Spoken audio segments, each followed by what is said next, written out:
I'm about to tell you the 5 reasons why you may be struggling to get and stay organized and what you can do about it. Hi, I'm Tiffany, and in my head, I'm your organizing bestie, founder of Mental Space, a professional organization company that helps people with organization and mindset. So, without further ado, let's get started. Number 1, you skip decluttering. Maybe you watched a YouTube video or you got some motivation to go ahead and begin your organization journey and you just jump straight in. A lot of times when we do that, though, we are just organizing our clutter. And trying to organize clutter doesn't work. It leaves us overwhelmed and feeling frustrated.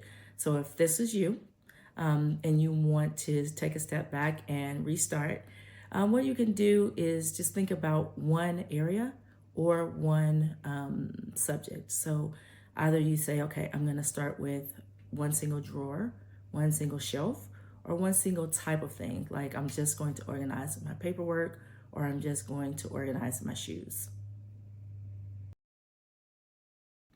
Number 2, you don't have a clear vision. When we don't have a clear vision for our space, we tend to have things in our space that don't make sense, our space that is confusing. So if this is you, what I encourage is to just write one sentence about the space. And it doesn't have to be long, doesn't have to be drawn out. It could be something as simple as, this is going to be my cozy reading nook, or this is going to be my rock star closet where I go and prepare myself for the day. Number 3, you don't have a system in place. And this is not about how things look or aesthetics.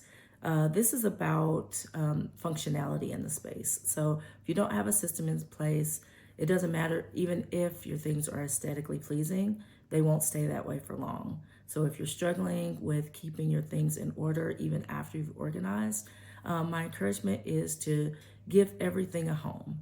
And if this is an issue for you, then start with something small or something that you misplace often, maybe like your keys or your phone.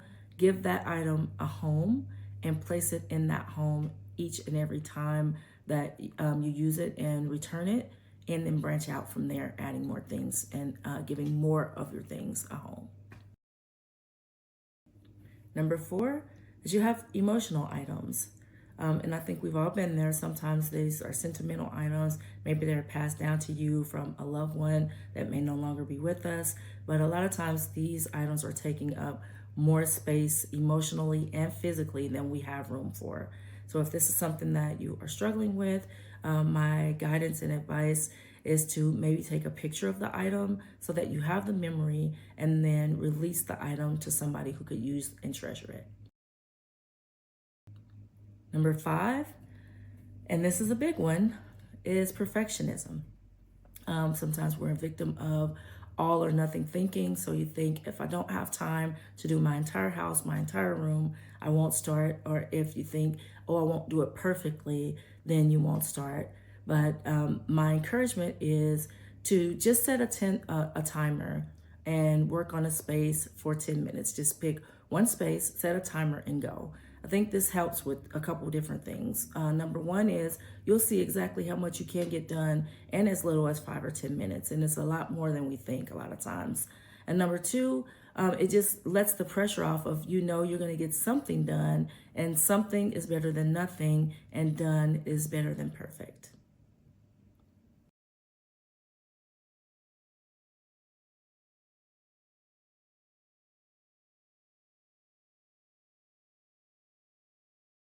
What do you guys think?